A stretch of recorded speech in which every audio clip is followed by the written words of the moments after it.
বাংলার মুখ্যমন্ত্রী দাবি করেন তিনি নাকি মা মাটি মানুষের সরকার চালাচ্ছেন। এমনকি এই রিসেন্টলি যে 26,000 চাকরি গেল, তারপরও তিনি দাবি করছেন তিনি নাকি মানবিকতার সঙ্গে সমস্ত কিছু হ্যান্ডেল করছেন। সত্যিই কি তাই?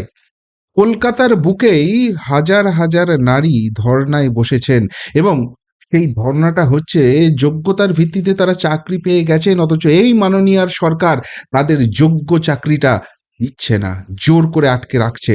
আর সেই হকের চাকরি যখন তারা চাইতে যাচ্ছেন, তখন তখন জুটছে পুলিশি নিপীড়ন। সেই করুণ ছবি ধরা পড়ল খোদ কলকাতার বুকে। আজকে সেই চিত্রটাই আপনাদের সামনে তুলে ধরবো। তবে সেই চিত্র শুধু আমি একা নয়, আমার সঙ্গে তুলে ধরবেন এই নিপীড়িত, নির্যাতিত শয়ে শয়ে নারী।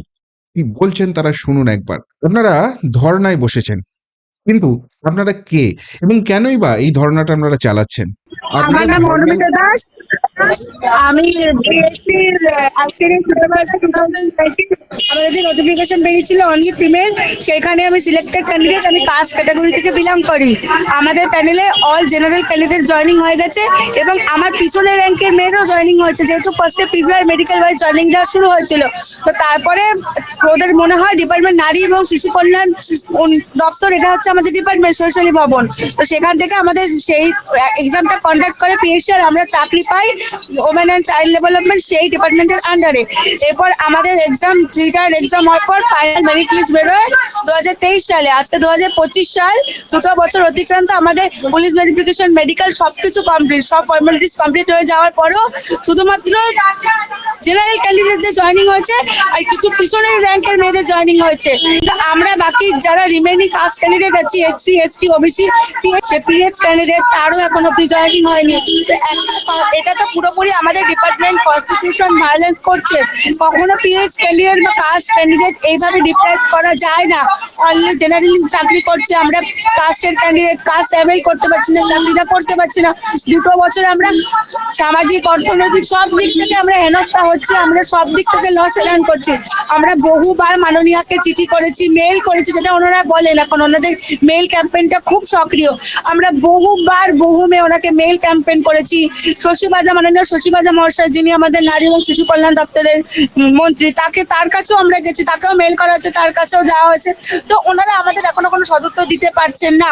আর শৈশলী ভবন আমাদের যে ডিপার্টমেন্ট, সেখানে বিকাশ ভবন, আমরা বহুবার গেছি, বহুবার সেখানে আন্দোলন জানিয়েছি, বিক্ষোভ জানিয়েছি, আমাদের দাবি জানিয়েছি, কিন্তু তারা আমাদের এখনো দাবি পূরণ করতে তারা ব্যর্থ।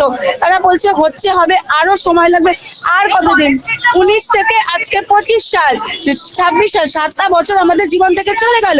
আর কতদিন? আর যেহেতু আমাদের মেয়েদের প্যানেল, আমাদের মেয়েদের বিভিন্ন রকম সমস্যা রয়েছে। আমরা কেউ ম্যারেড, কেউ আনম্যারেড, কারণ সংসারে রিসেন্ট যেটা হলো এসএসসি ক্যাডার পর যে চাকরি গেল 26,000, আমাদের প্যানেলে অনেক মেয়েরা রয়েছে যাদের হাজবেন্ডের চাকরি গেছে, তো তাদের জন্য বিশেষ করে এই চাকরিটা খুব জরুরি। আর অনেক মায়েরা রয়েছে ছোট শিশু নিয়ে, তাদের এরকম আর্থিক অবস্থা খারাপ, বিশেষ করে গ্রামের দিকে, যে তারা তাদের শিশুর এডুকেশনটা দিতে পারছে না। তারা ভাবছে আমরা যদি চাকরিটা পুরো জয়েন করি, আমরা আমার বাচ্চাকে একটা উজ্জ্বল ভবিষ্যৎ দিতে পারবো, ভালো এডুকেশন দিতে পারবো, ফিউচার তাদের ব্রাইট হবে। কিন্তু সেই কোনো কিছুই আমাদের হচ্ছে না। আমাদের যে রয়েছে ডিপার্টমেন্ট আমাদেরকে ভীষণভাবে মানসিকভাবে, শারীরিকভাবে তারা আমাদের পুলিশ ডেকে তাড়িয়ে দেন, শারীরিক হেনস্থা করেন। আমাদের পুলিশ ডেকে রীতিমতো টানা হিচড়া করে আমাদের ডিপার্টমেন্ট থেকে বের করে দেন, তাড়িয়ে দেন। আমাদের যিনি ডিরেক্টর ম্যাডাম আছেন, উনি আমাদের তাড়িয়ে দেন। মেয়েদেরকে থানায় নিয়ে যাওয়া হয়, পুলিশ স্টেশনে রাখা হয়, সন্ধ্যে 6টার পর ছাড়া। এরকম বহুবার হয়েছে। আমরা যখনই আমাদের দাবি দাবা জানাতে গেছি, আমাদের হকের চাকরি চাইতে গেছি, আমাদেরকে পুলিশ ডেকে ডিপার্টমেন্ট থেকে বের করে দেওয়া হয়, ডিপার্টমেন্টে পুলিশ প্রোটেকশন রাখা হয়। আমরা তো মেয়েরা, আমরা নিশ্চয়ই অত ভায়োলেন্স করতে পারবো? শুধুমাত্র মেয়েদের প্যানেল, আমাদের রাজ্যের মুখ্যমন্ত্রী একজন মহিলা, তা সত্ত্বেও আমাদের এই মেয়েদের প্যানেল, আমরা মেয়েরা, প্রতিটা মেয়ে আজকে সাফার করছি। কেন, কিসের জন্য? আমরা এখন বর্তমানে আমরা মাননীয়ার কাছে জবাব চাই এবং আমাদের জয়েনিংটা চাই, যে আমাদের দ্রুত জয়েনিং এর আপনারা ব্যবস্থা করে দিন। আমরা কোর্ট পারমিশনও পাচ্ছিলাম না, আমাদের কোর্ট পারমিশনে বসতে দেওয়া হচ্ছিল না। তারপরে অনেক কষ্টে আমরা কোর্ট পারমিশন পেয়ে শুধুমাত্র 100টি মেয়ের পারমিশন পেয়েছি, যেখানে আমাদের এখনো 1100 মেয়ের জয়েনিং বাকি। তারপরে আমরা শুধুমাত্র 100 মেয়ের পারমিশন পেয়ে কলেজ স্ট্রিট চত্বরে আমরা বসেছি আমাদের দাবি দাওয়া জানাতে। তো কিন্তু আরেকটা, যেহেতু এসএসসির সদ্য এই নিউজটা বেরিয়েছে, তারপরে আমাদের রাজ্যে অলরেডি সরকারের মুখটা তো মুখ থুবড়ে পড়েছে, মুখটা তাদের পুড়েছে। তারপরে আমরা শুনছি যে মিডিয়াগুলোকে, যে মেইন স্ট্রিম মিডিয়া রয়েছে, তাদেরকে ইনস্ট্রাকশন দেওয়া হচ্ছে, পুলিশকে দিয়ে বলা আছে যে যাতে তারা কেউ আমাদের নিউজটা কভার না করে। আমাদের একটা ধর্না 4র্থ দিন, আমরা 7 দিনের পারমিশন পেয়েছি, কিন্তু কোনো মিডিয়া আমাদের কভার করতে আসছে না। তাহলে আমরা সরকারের কাছে পৌঁছাবো কেমন করে? আমাদের পৌঁছানোর জন্য আমাদের মিডিয়ার কভারেজ ভীষণভাবে দরকার। তো আপনারা প্লিজ এই জন্য সব মিডিয়ার কাছে, আপনাদের কাছেও আমাদের যোগাযোগ করা, যে আমাদের এই বার্তাটা আপনারা দয়া করে সাধারণ মানুষের মধ্যে ছড়িয়ে দিন। সবাই আমাদের ইস্যুটা জানো, যে এভাবে মহিলার মুখ্যমন্ত্রী হওয়া সত্ত্বেও সেই মহিলার রাজ্যে আমরা মহিলারা এভাবে বঞ্চিত, নিপীড়িত। আমরা আমাদের হকের চাকরিটা চাই। আমি তাই আবেদন করছি মাননীয়ার কাছে, যাতে আমি পিএইচ ক্যান্ডিডেট, যাতে মাননীয়া আমাদের ব্যাপারটা দেখে আমাদের অতি শীঘ্রই এক লিস্টে বাকি যত মেয়ে আছে সবার জয়েনিংটা দেয়। আচ্ছা, একটা কথা বলুন তো, আমাদের রাজ্যের মাননীয় মুখ্যমন্ত্রী দাবি করে থাকেন এই রাজ্যে নাকি মা মাটি মানুষের সরকার চলছে, এবং আপনারা যে ডিপার্টমেন্টে চাকরি পাবেন বলে ধর্নাটা করছেন, আপনাদের যোগ্য চাকরিটা হচ্ছে না বলে ধর্না করছেন, সেটা হচ্ছে আইসিডিএস ডিপার্টমেন্ট। আমি যতদূর জানি এই ডিপার্টমেন্টের কাজ হচ্ছে যারা মা হতে চলেছেন বা সদ্য মা হয়েছেন বা যারা একেবারেই শিশু, তাদের স্বাস্থ্যের ব্যাপারটা দেখা। এবং সব থেকে বড় কথা, আমরা শুনি যে এই ডিপার্টমেন্টে সত্যিই কর্মীর একটা অপ্রতুলতা আছে, কিন্তু তা সত্ত্বেও আপনারা যোগ্য, আপনাদের সমস্ত কিছু ঠিক হয়ে গেছে, তা সত্ত্বেও আপনাদের চাকরিটা হচ্ছে না। কি বলবেন এই নিয়ে? দেখুন, আমাদের যে পরীক্ষাটা পুরো স্বচ্ছ নিয়োগ ছিল, 2019 থেকে 23 অব্দি নিয়োগ প্রক্রিয়াটা চলেছে, স্পিকার এক্সাম। আমরা পরীক্ষা প্রিলিমিনারি মেইনস ইন্টারভিউ দিয়ে গ্রুপ ডি অফিসার পোস্টে আমরা চাকরিটা পেয়েছি। এটা অনলি ফিমেল ক্যান্ডিডেট, যেহেতু আইসিডিএস সুপারভাইজার পোস্টটা পুরো কাজটাই যেহেতু নারী এবং শিশুদের নিয়ে। তো যখন আমাদের 2023-এ প্যানেল বেরোয়, তারপর থেকে ফেব্রুয়ারিতে বেরোয়, অগাস্ট থেকে জয়েনিং শুরু হয়।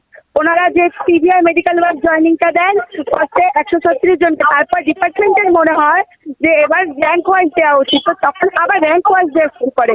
এই ফলে র্যাঙ্ক ওয়াইজ দেওয়ার পর কি হয়, শুধু জেনারেলরা জয়েন করেছে আর পিছনের কিছু মেয়ে জয়েন করে গেছে, যে আমার যে র্যাঙ্ক, তার আমার পিছনের র্যাঙ্কে মেয়েটা চাকরি করছে, আমার আগের র্যাঙ্কে মেয়েটা চাকরি করছে, আমার 2000+ র্যাঙ্ক হয়ে আমি চাকরি করছি না, যেহেতু পুরো প্যানেল এখনো কমপ্লিট করেনি। তো সেই জায়গাটাতে দাঁড়িয়ে তো আমরা তো এখানে বঞ্চিত, আমরা সামাজিকভাবে, অর্থনৈতিকভাবে সব দিক থেকে আমরা বঞ্চিত। তো সেইখানে আমরা এই জন্য মাননীয়ার কাছে আমাদের একটাই আর্জি, আমাদের পুরো প্যানেল এক লিস্টে সবাই বাকিদের জয়েনিংটা আমরা চাই। আমরা অর্থনৈতিকভাবে অনেক পিছিয়ে আছি, আমাদের স্যালারির দিক থেকে, সব দিক থেকে। যারা প্রথমে জয়েন করেছে 2 বছর আগে আর 2 বছর পরে, আমরা সব দিক থেকে পিছিয়ে। তো একজন রাজ্যের মহিলা মুখ্যমন্ত্রী হয়েও আমরা কখনই, খুবই আমরা আশা হতো যে আমরা মেয়েরা এভাবেই আমরা বঞ্চিত হচ্ছি। তো সেই জন্য আমরা মাননীয়া দৃষ্টিপাত করতে চাইছি। আপনাদের এক সহ আন্দোলনকারীর কাছ থেকেই শুনলাম, এই ধর্নার সময় তো আপনারা পুলিশি হেনস্থার মুখে পড়েছেনই, তার পাশাপাশি যখন আপনারা এর আগে আপনাদের ডিপার্টমেন্টে গিয়ে এই এই এই দাবিটা জানাতে গিয়েছিলেন, তখনও নাকি পুলিশি নিপীড়নের মুখে আপনাদের পড়তে হয়েছে। ঠিক অভিজ্ঞতাটা কিরকম ছিল, যদি একটু আমাদের সঙ্গে শেয়ার করেন। পুলিশ আমাদেরকে খুবই দুর্বলতা দেয়, শুধুমাত্র পুলিশের ডিউটিস, কারণ পুলিশকে যেভাবে ইনস্ট্রাকশন দেওয়া হয়, আমাদের ডাইরেক্টর ম্যাডাম কথায় কথায় পুলিশ ডাকেন, ডেকে আমাদেরকে হেনস্থা করে, যেভাবে যাচ্ছে সেইভাবে ডিপার্টমেন্ট থেকে টেনে নিচে নামিয়ে পুলিশ ভ্যানে তুলে আমাদের থানায় নিয়ে যাওয়া হয়।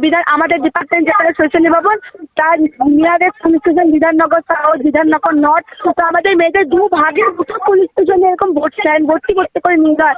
এটা ডিপার্টমেন্ট থেকে পুলিশকে ডাকা হয়, পুলিশ তো নিজে সেকশন আসেন না, এবং ডিপার্টমেন্ট থেকে দুর্ব্যবহারটা করা হয়। আমাদের কোনো রকম কথা তারা শুনতে চান না, আমাদের কোনো ওনারা জবাব দেন না। আমরা কেন জয়েনিং পাচ্ছি না, কবে আমাদের জয়েনিংটা হবে, তারা এইগুলো আমাদের কোনো উত্তর দেন না। যখন ডিরেক্টর ম্যাডামের কাছে কোনো উত্তর থাকে না, উনি তখনই স্পেশালি পুলিশ ডাকেন, পুলিশ যে আমাদের যাচ্ছে তাই রকম দুর্ব্যবহার করে আমাদের ডিপার্টমেন্ট থেকে তাড়িয়ে দেন। সেই জায়গাটা উনি খালি করে দেন, উনি পুরো ইনস্ট্রাকশন ওনার কাছে দেওয়া থাকে। এই জন্য পুলিশকে বলা থাকে, মাঝে মাঝে ডিপার্টমেন্টে পুলিশ প্রোটেকশন দেওয়া থাকে যে আমাদের ঢুকতেও দেওয়া হবে না। আমরা কোথায় যাবো, আমরা কার কাছে যাবো? আমরা চাকরিটা পেয়েছি নারী ও শিশু কল্যাণ উন্নয়ন দপ্তরে, আমরা সেখানে গিয়ে ব্যর্থ, কোনো রকম উত্তর পাইনি। তাই এখন আমরা মাননীয়ার কাছে একমাত্র আবেদন জানাচ্ছি, আমাদের দ্রুত জয়েনিংটা দিন। আমরা আর কোনো রাস্তা খুঁজে পাচ্ছি না। আচ্ছা, এবার একটা কথা বলুন তো, আপনারা না হয় চাকরিটা পাননি, ঠিক আছে, কিন্তু এই রাজ্যের মাননীয় মুখ্যমন্ত্রী তো দাবি করে থাকেন যে এই রাজ্যে স্বাস্থ্য থেকে শিক্ষা সমস্ত কিছু ফ্রি, আর উপর 1000 টাকা 1200 টাকা মাস গেলে আপনারা লক্ষ্মীর ভান্ডার পাচ্ছেন, তারপরেও এই আন্দোলন চালিয়ে যাচ্ছেন কেন? আমরা লক্ষ্মীর ভান্ডার চাই না, আমরা ভিক্ষা চাই না, আমরা ভাতাটা চাই না, আমরা শিক্ষিত মহিলা, আমরা প্রত্যেকের কাছে গ্র্যাজুয়েশন পাস লেভেল পরীক্ষা ছিল, আমরা আমাদের হকের চাকরি চাই, আমরা ভাতা চাই না। আমরা এনাফ এডুকেটেড হয়ে কখনো আমরা ওই ভাতাতে আমরা কেন সন্তুষ্ট হতে যাবো? আচ্ছা, আমরা এডুকেটেড, আমরা চাকরি পেলে, আমরা স্বাবলম্বী হলে আমাদের নেক্সট জেনারেশনকে আমরা এডুকেশন দিতে পারবো, স্বাবলম্বী করতে পারবো। আমরা চাকরি পেলে আমাদের শ্বশুর বাড়ি বাবার বাড়ি দুটো দিক থেকেই সচ্ছল হতে পারবে। এরকম গ্রামের দিকে অনেক মেয়েরা রয়েছে যাদের চাকরিতে একান্ত প্রত্যেকেরই আমাদের রয়েছে, কিন্তু প্রত্যন্ত গ্রামের মেয়ে তাদের আরো বেশি দরকার, তারা মা বাবার পাশে দাঁড়াতে পারবে।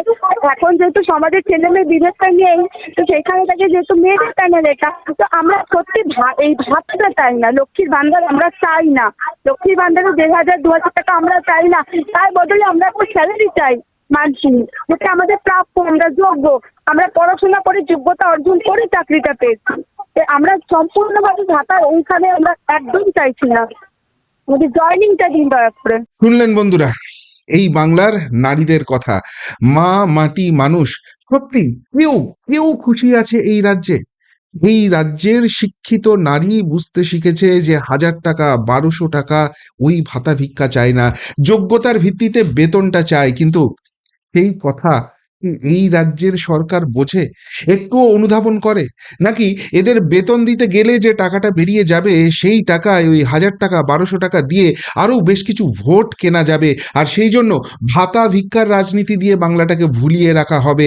এই রাজ্যে যোগ্যতার ভিত্তিতে সম্মানের সঙ্গে কেউ একটা চাকরি পাবে না, বেতন পাবে না, এবং এইভাবেই এই নারী শক্তির মতোই বারবার নির্যাতিত নিপীড়িত হতে হবে, এইভাবে বঞ্চনার শিকার হতে হবে। আর সেই দাবি যখন জানাতে যাবে, যখন সরকারের কাছে পৌঁছতে যাবে, তখন জুটবে শুধুমাত্র পুলিশি নিপীড়ন। কি বলবেন এই নিয়ে? যদি কিছু বলার থেকে অবশ্যই কমেন্ট বক্সে কমেন্ট করে জানান। এমনকার মতো এখানেই শেষ করলাম, ফেরত আসছি নতুন প্রতিবেদন নিয়ে খুব তাড়াতাড়ি। ভালো থাকবেন, সাথে থাকবেন, পাশে থাকবেন। নমস্কার।